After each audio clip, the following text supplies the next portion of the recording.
أنفسنا ومن سيئات أعمالنا من يهده الله فلا مضل له ومن يضلل فلا هادي له أشهد أن لا إله إلا الله وحده لا شريك له وأشهد أن محمدا عبده ورسوله وبعد.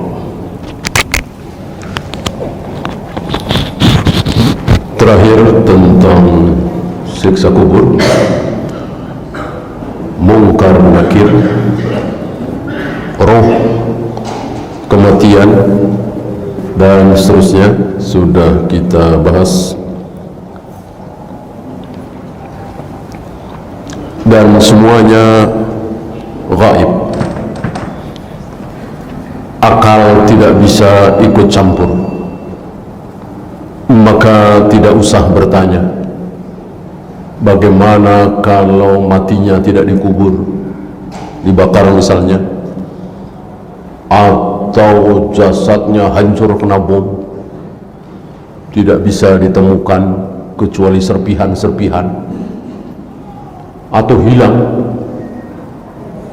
ditelan bumi atau lautan, atau ditelan binatang buas.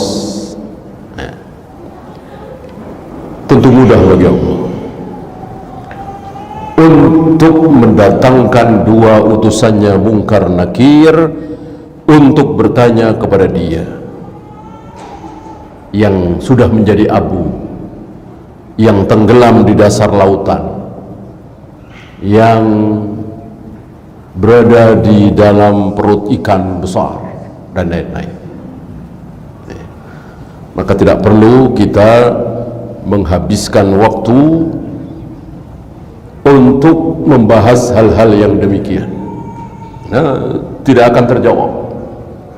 Cukup bagi kita sami'na wa ata'na. Ya, masih tentang hal yang gaib. 20.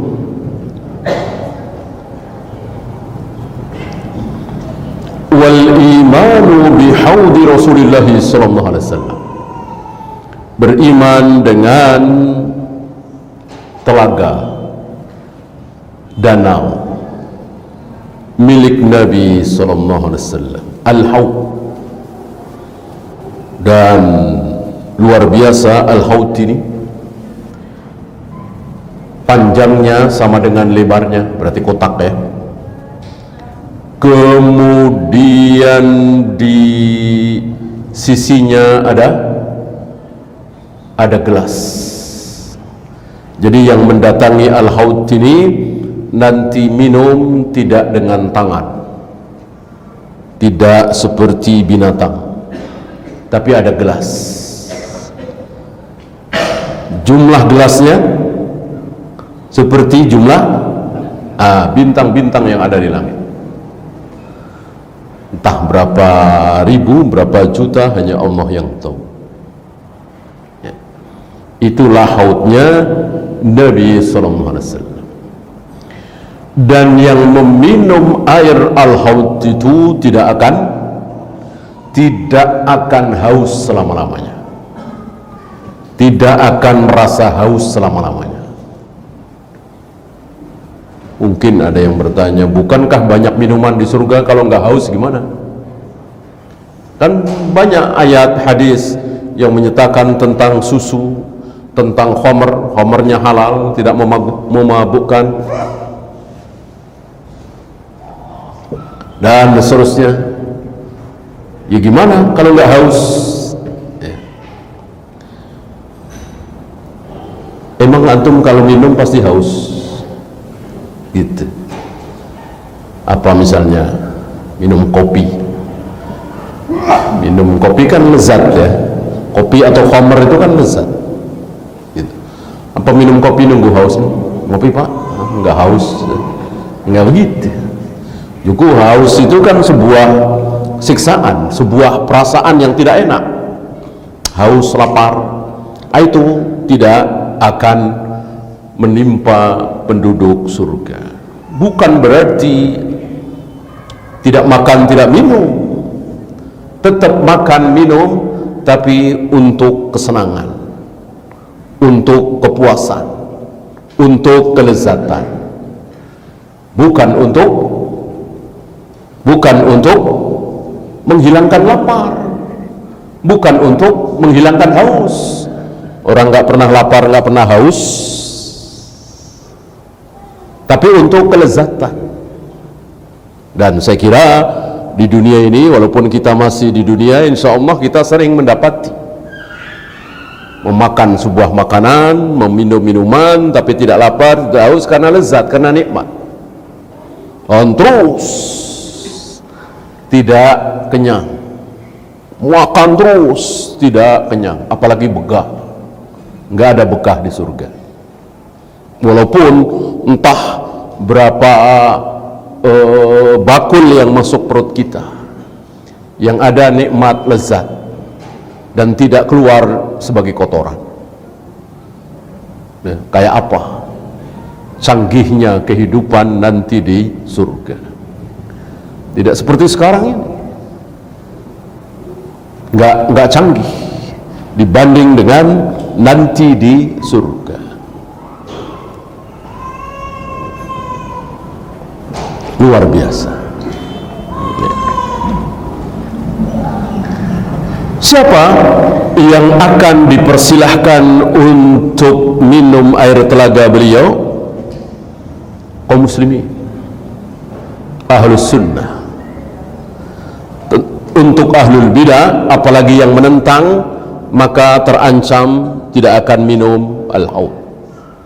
Kan banyak firqah yang menentang adanya al-haud, menentang kemarin siksa kubur, karena katanya hadis tentang siksa kubur ini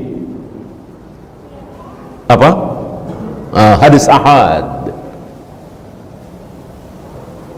Akidah harus berdasarkan hadis mutawatir katanya, tidak boleh menggunakan hadis ahad. Kaidah yang tidak pernah dikenal oleh para sahabat, para tabi'in, atba'ut tabi'in, kaidah yang bid'ah.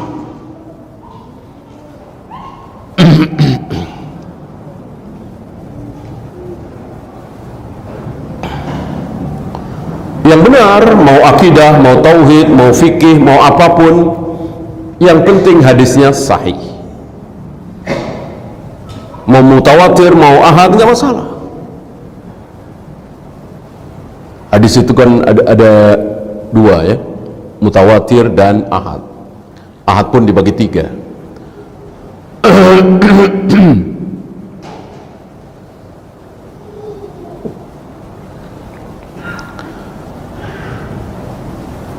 Kalau begitu, ketika Rasulullah berdua dengan Aisyah, berdua dengan Abu Bakar, berdua bertiga dengan Umar, berarti Nabi tidak boleh berbicara tentang akidah. Karena kalau Abu Bakar menyampaikan ucapan Nabi ketika ngobrol berdua dengan Abu Bakar, berarti kan ahad, ahad yang paling rendah, gharib ya. Kan ada masyhur, ada aziz, ada gharib, didengar hanya oleh satu atau dua orang. Tentu tidak seperti itu. Berapa kali Nabi berbicara tentang siksa kubur, berbicara tentang neraka, berbicara tentang surga, berbicara tentang Allah, berdua dengan Aisyah, berdua dengan Abu Bakar, berdua dengan Umar. Maka mengatakan berbicara tentang akidah tauhid harus tidak boleh berdasarkan hadis ahad, ini sebuah kaidah yang keliru, yang menyimpang.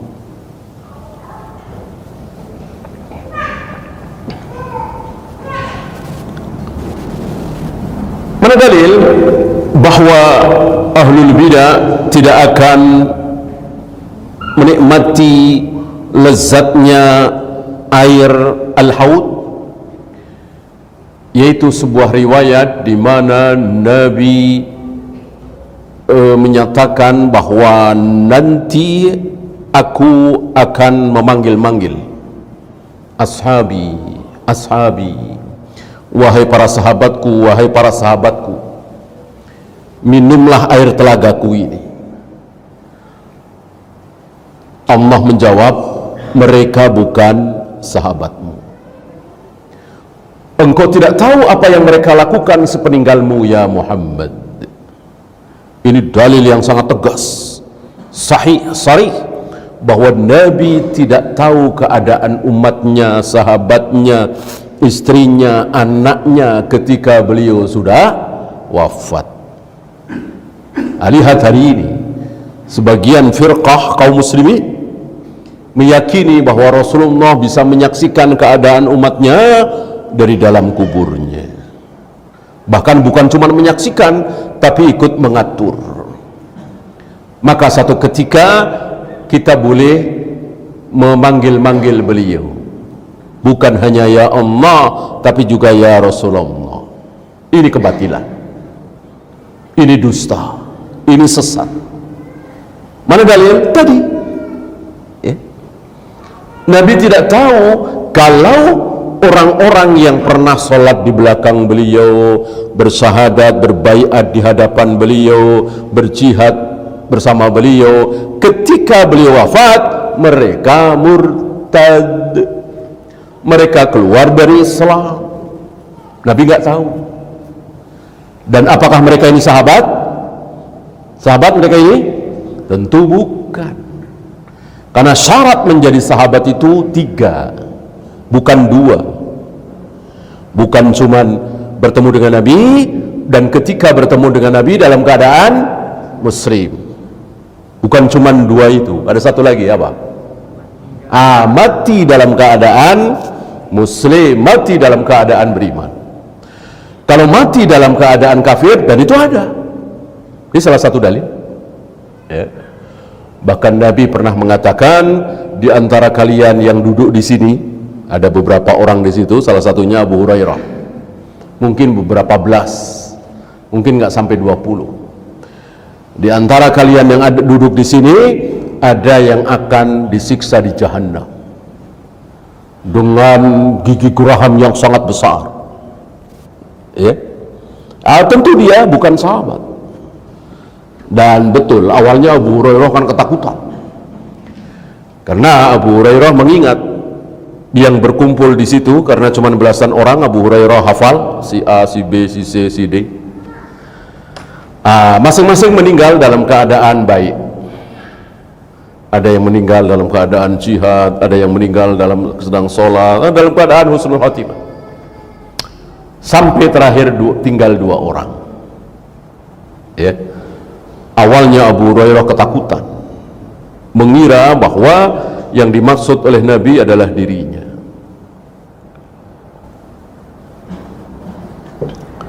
Walillahilham, akhirnya Abu Hurairah merasa tenang, karena ternyata temannya yang satu itu ketika perang Yamamah dia berada di pasukan Musailamah Al-Kadzdzab dan mati dalam keadaan membela Musailamah Al-Kadzdzab, nabi palsu, mengaku sebagai nabi.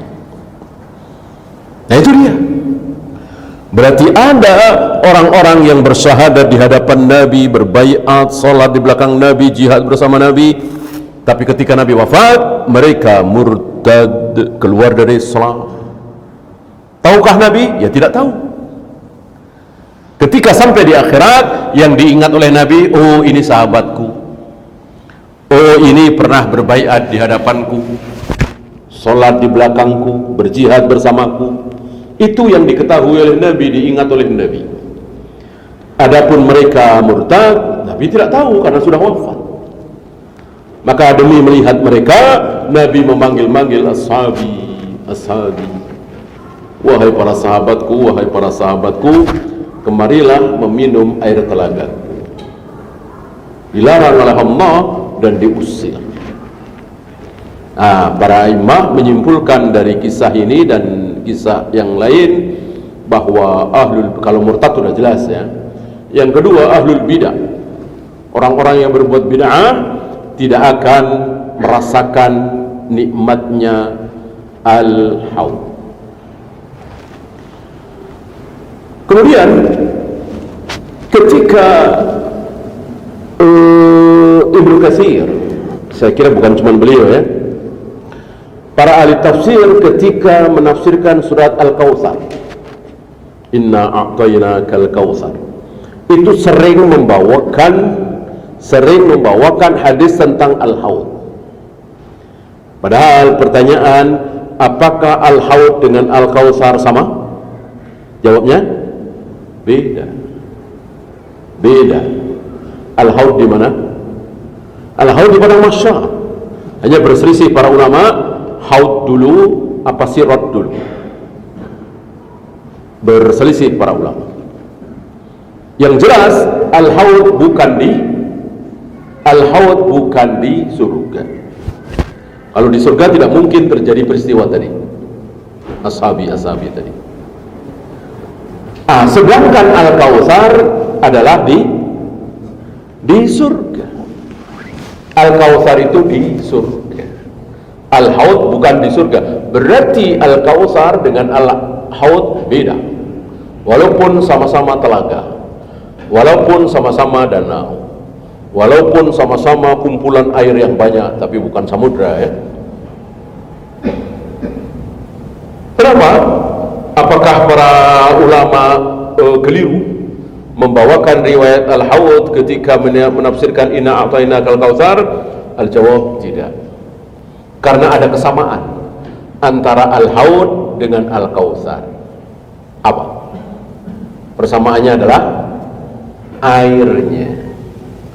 Air yang ada di Al-Haud semuanya dari Al-Kautsar. Airnya sama, tempatnya berbeda, tapi airnya sama.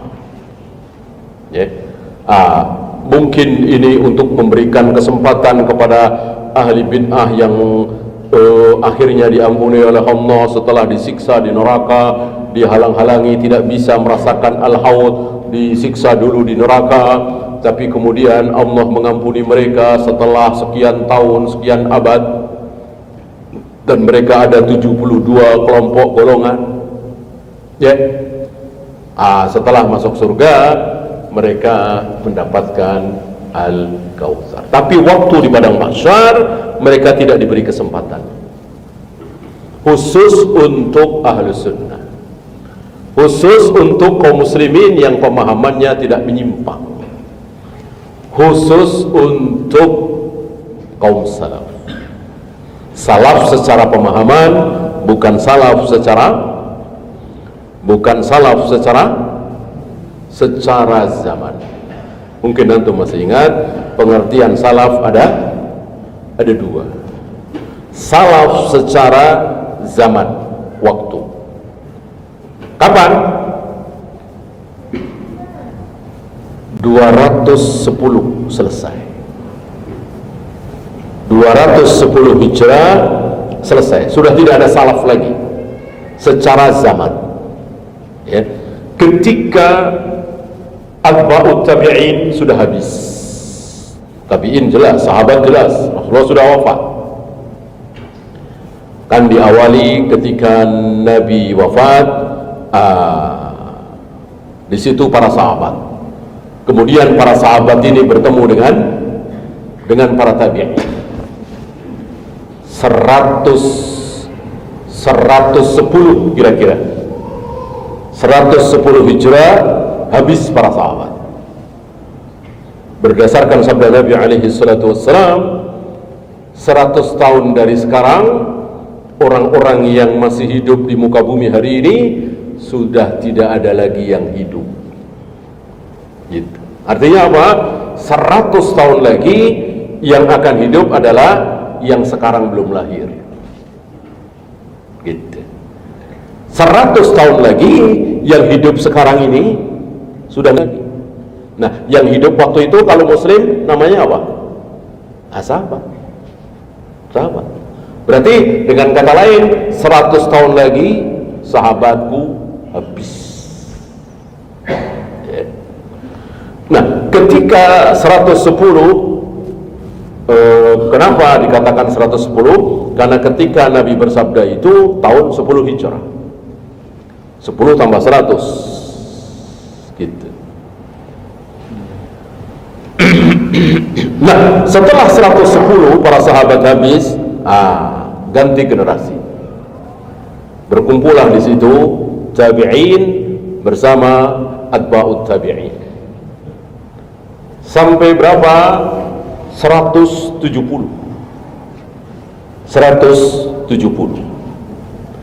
Kira-kira 170 Hijrah sudah tidak ada tabi'in lagi. Yang ada atba'ut tabi'in. Sampai tadi 220 atau 210 babi riwayatin. Saya kira yang berwajib 220. Nah, 220 ini habis.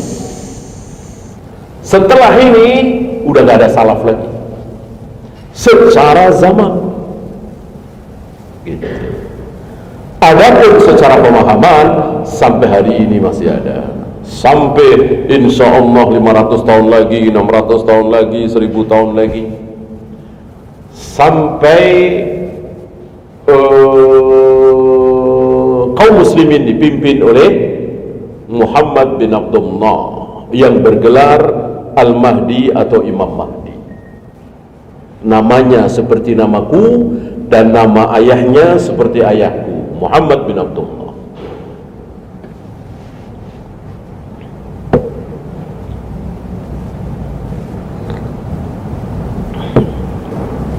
Nah, secara pemahaman sampai hari ini, adakah hari ini kaum muslimin yang pemahamannya seperti sahabat? Insya Allah ada.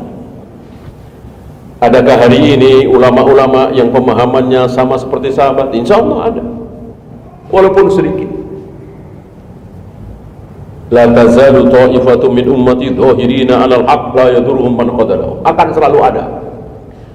Tidak mungkin tidak ada, walaupun serusak-rusaknya zaman. Ya seperti hari ini, bid'ah di mana-mana, aliran sesat di mana-mana.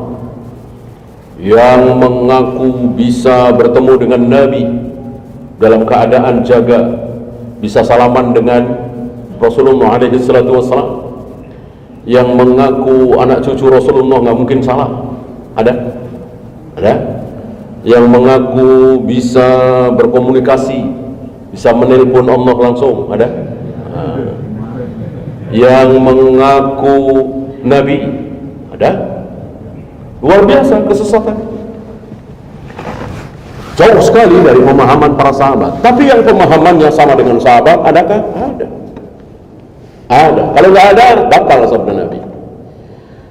Nggak mungkin sabda Nabi batal, kan? Ada. Akan selalu ada. Ya. Walaupun tidak terkenal. Saya kira umumnya kaum muslimin hari ini tidak kenal siapa Syalbani, siapa Syed bin Bas, siapa Syed Utsaimin. Dengan murid-muridnya, saya masyhur Hasan Salman misalnya, saya Ali Hasan, saya Musa Nasar, Abu Ishaq Al-Huwaini, ya jarang sekali. Inilah ulama-ulama yang pemahamannya sama dengan pemahaman para sahabat. Yang terkenal justru yang pemahamannya beda dengan pemahaman para sahabat. Terserah Allah. Terserah Allah. Kalau Allah mau bikin terkenal kaum salaf, ulama salaf, ya bisa. Emang Allah nggak mau? Gitu. Kalau Allah mau, tanpa internet, tanpa IG, tanpa WA, tanpa Facebook, siapa? Imam Ahmad bin Hanbal. Imam Ahmad bin Hanbal di mana? Di Baghdad. Namanya terdengar sampai Spanyol Andalus. Belum ada IG, belum ada WA, belum ada Facebook, belum ada Twitter, belum ada internet. Didengar oleh seorang anak muda, Baqi bin Makhlad. Anak muda ini begitu semangatnya mencari ilmu, maka dengan bertekad dia meninggalkan negerinya di Eropa itu untuk berlayar, untuk mengarungi perjalanan yang luar biasa ke Baghdad untuk menjumpai Imam Ahmad, mencari ilmu. Tapi ketika di Baghdad setiap kali masuk masjid nanya di mana Imam Ahmad, nggak ada yang jawab, nggak ada yang berani jawab, ya, seolah ada sesuatu. Kan mustahil yang di Spanyol Andalus saja dengar, masa di Baghdad nggak kenal? Pasti kenal, ya. Tapi mereka takut karena Imam Ahmad sedang ditahan di dalam rumah, tahanan rumah istilahnya, oleh khalifah yang terkena syubhat tadi itu, setelah Khalifah Al-Ma'mun.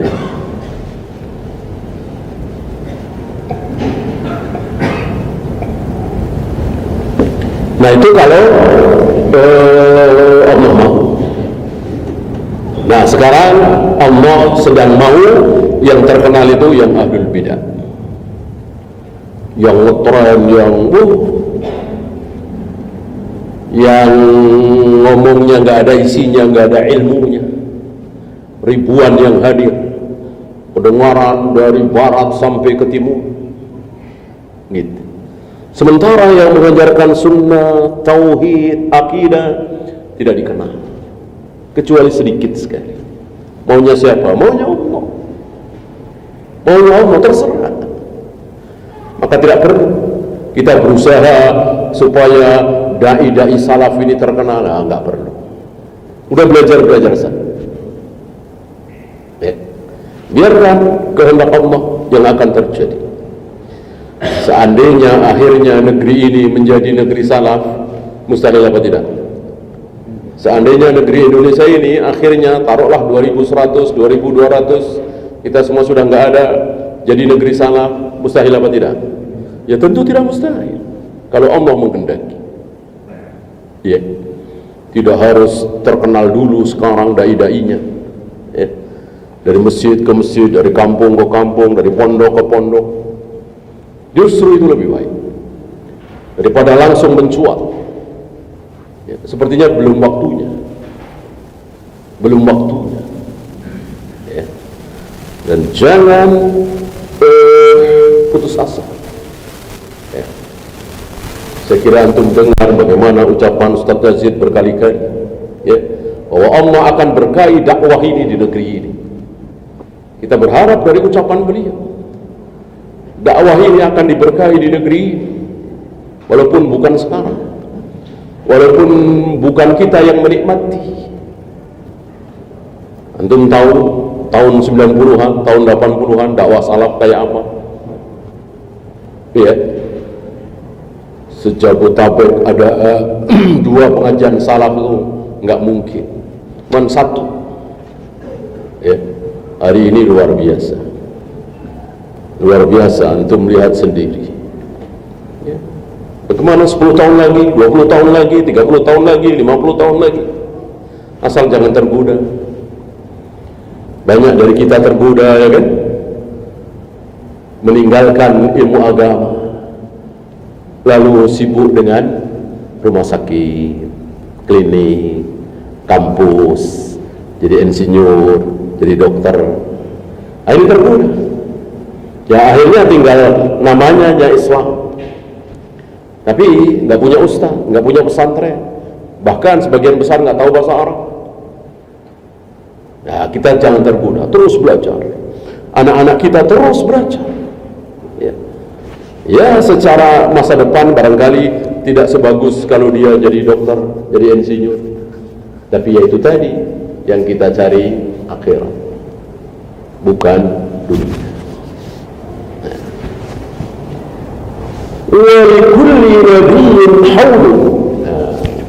Dan setiap nabi itu punya haud masing-masing. Setiap nabi itu punya telaga masing-masing. Dan nabi berharap jumlah yang meminum air telaga beliau itu yang terbanyak. Berarti umat beliau yang terbanyak. Aku akan berbangga dengan banyaknya jumlah umatku. Maka Nabi mengharapkan kita untuk mencari istri yang al-wadud, yang pengasih, yang bisa melahirkan banyak anak. Karena agama anak otomatis mengikuti agama orang tua. Orang tuanya Muslim, otomatis anak-anaknya Muslim.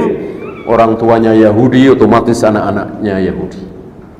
Nah, ini agama, keyakinan. Beda dengan profesi. Bapaknya pilot, anaknya belum tentu pilot.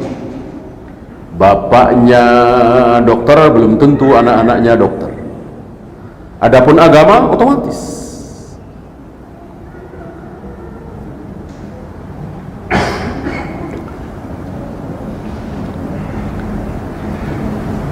Illa salihun Nabi sallallahu alaihi wasallam, kecuali Nabi Saleh. Nah, tentang ucapan ini, kecuali Nabi Saleh, fa inna haudahu dur'u naqatihi, khusus untuk Nabi Saleh, haudnya itu, danaunya itu cuman sebanyak air susu untanya. Itu masih ingat? Nabi Saleh itu terkenal dengan naqah, unta yang diperintahkan oleh Allah untuk dibiarkan makan bersama kalian, minum bersama kalian, biarkan saja. Tentu ini perintah Allah.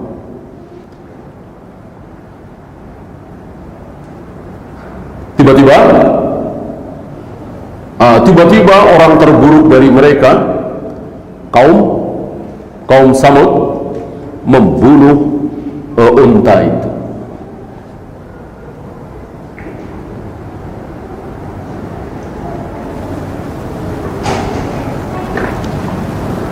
Nah, air telaga haud Nabi Saleh cuman segitu. Tentu sedikit sekali, berapa liter ya, air susu unta.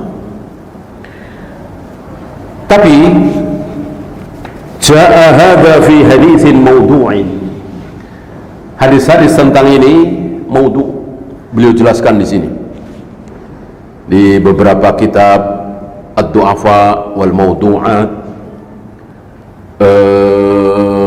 Ibnu Jauzi, Al-Uqaili dan lain-lain. Intinya kitab ini, kitab yang sedang kita baca ini, Syarhus Sunnah, tidak sempurna. Tidak sempurna, sama dengan kitab-kitab lain, kecuali Al-Quran. Masih ingat ucapan Imam Syafi'i, Allahu ay yutimma illa kitabahu. Allah enggan, Allah tidak mau membikin satu kitab itu sempurna kecuali kitabnya sendiri, kitab Allah sendiri, yaitu Al-Quran. Maka selain Al-Quran tidak sempurna, hatta Sahih Bukhari. Apakah kitab Sahih Bukhari, kitab yang paling sahih di muka bumi ini setelah Al-Quran, sempurna? Tentu tidak. Yang sempurna cuma Al-Quran. Sahih Bukhari tidak sempurna. Oleh karena itu di sepanjang zaman ada saja ulama yang mengkritik, kritik ilmiah, an-naqd al-ilmiah, bukan cacian, makian, hujatan, bukan. Kalau orang-orang Mu'tazilah, Qadariyah, iya, mencaci, memaki, ngeledek Imam Bukhari, capek-capek meriwayatkan hadis, ya Aba Umair ma fa'alan Nughayr. Rasul bersabda, wahai Abu Umair ini anaknya Ummu Sulaim dengan Abu Tulha, adik tirinya Anas bin Malik, adik beda ayah satu ibu, yang menangis karena burung kecilnya Nughairnya itu mati. Lalu Nabi datang dan mengatakan, ya Aba Umair ma fa'alan Nughair. Wahai Abu Umair, apa yang bisa dilakukan oleh si Nughair itu, burung kecilmu itu? Nah, sebagian orang ahlul kalam Mu'tazilah mencela, mencaci maki Bukhari. Ngapain Bukhari kurang kerjaan? cuma Nabi ngomong kayak gitu aja ditulis. Ini penghinaan, ya. Maka banyak ulama ahlu sunnah yang prihatin, ingin membela sabda Nabi, ingin membela Bukhari yang dicaci maki oleh orang Mu'tazilah. Ngapain kayak gitu dimasukkan ke kitab sahihnya? Maka tampillah para ulama, salah satunya Ibnu Abdul Hadi, salah satu murid dari Syekhul Islam, mengeluarkan fawaid dari ya Aba Umair ma fa'alan Nughayr. Apa fawaid, apa kesimpulan hukum dari sabda Nabi itu, ya. Dan dikeluarkanlah oleh beliau 80 fawaid. Yang masih saya ingat diantaranya anak kecil boleh berkunyah.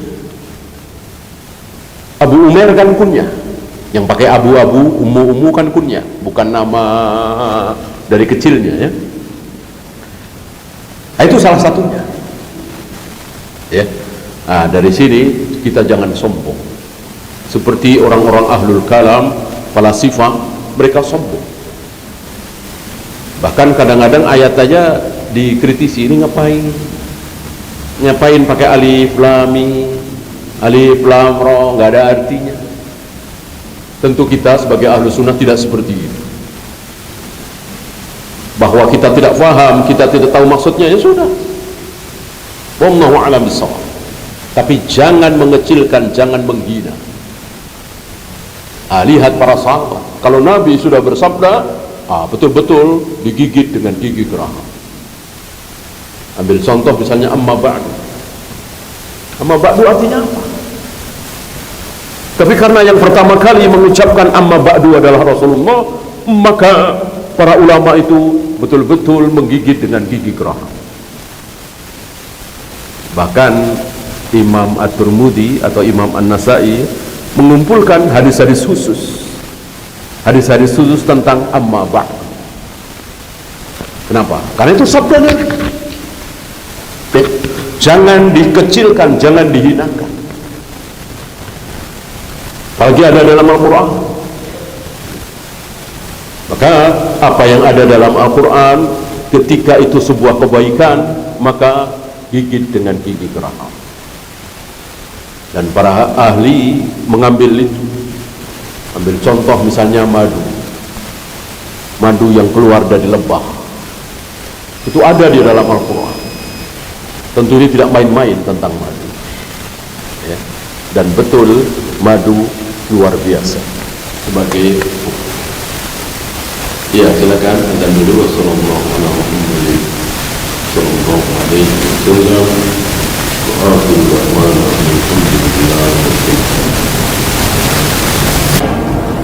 Alhamdulillah, salatu wassalamu ala rasulillah, la hawla wa la quwwata illa billah. Kita lanjut sedikit. Zikru ma warada fil hawdin nabawi al-Muhammadi, bahwa riwayat-riwayat tentang haudnya Nabi, telaganya Nabi sallallahu alaihi wasallam, minal ahaditsil mutawatirati, itu berdasarkan hadis mutawatir, minat turkil kathiratil mutadhafirati, dari jalan yang banyak sekali, jalan sanadnya itu, turuknya itu banyak sekali, dan sahih. Wa in za'amat ulufun kathiratun minal mubtadi'ati al-mu'anidati al-muqabirati, walaupun banyak sekali ahlul bid'ah,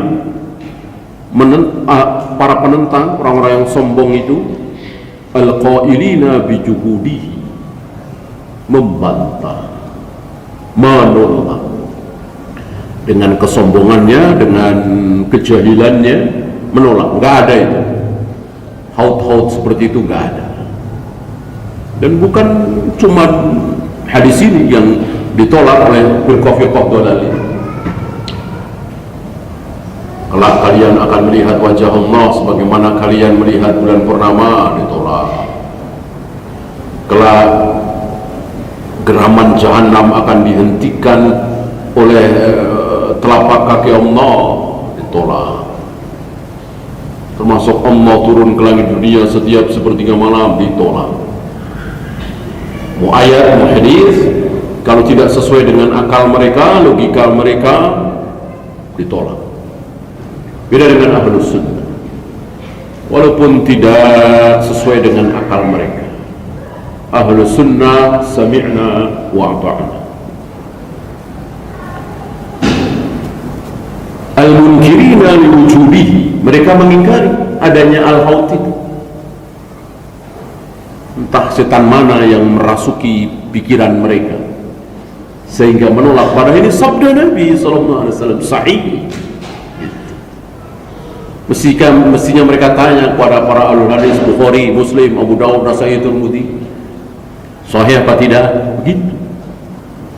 Bukan nggak masuk akal, mustahil, nggak masuk di logika. Ayuhala bainahu wa baina wurudihi. Mudah-mudahan orang-orang seperti ini akan terhalang. Dan banyak para ulama mendoakan jelek untuk ahlul bidah yang misalnya menolak adanya siksa kubur. Siksa kubur itu kan belum diadili, masa sudah disiksa? Jadi seolah Allah itu disuruh mengikuti aturan dunia. Aturan dunia kan diadili dulu, baru dihukum, kan begitu. Pengadilan kan nanti di akhirat. Nah, alam kubur kan belum sampai akhirat, kok sudah disiksa? Ditolak oleh mereka.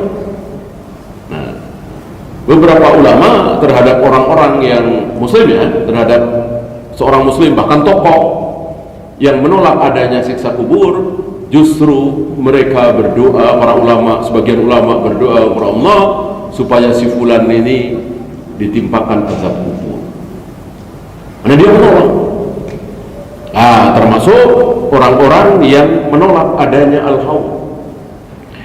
Didoakan oleh para ulama, mudah-mudahan mereka terusir dari al-haud. Bolehkah mendoakan buruk kepada kaum muslimin yang menolak sunnah? Bolehkah? Bolehkah mendoakan buruk kepada sesama muslim yang menolak sunnah? Bolehkah? Boleh. Mana dalil? Mana contoh? Nabi SAW, Nabi mendoakan buruk kepada seorang sahabat yang tidak mau makan minum pakai tangan kanan. Didoakan buruk dan dikabulkan. Ya, waktu habis, kita akhiri. Subhanakallahumma bihamdika asyhadu an la ilaha illa anta astaghfiruka wa atubu ilaik. Assalamualaikum warahmatullahi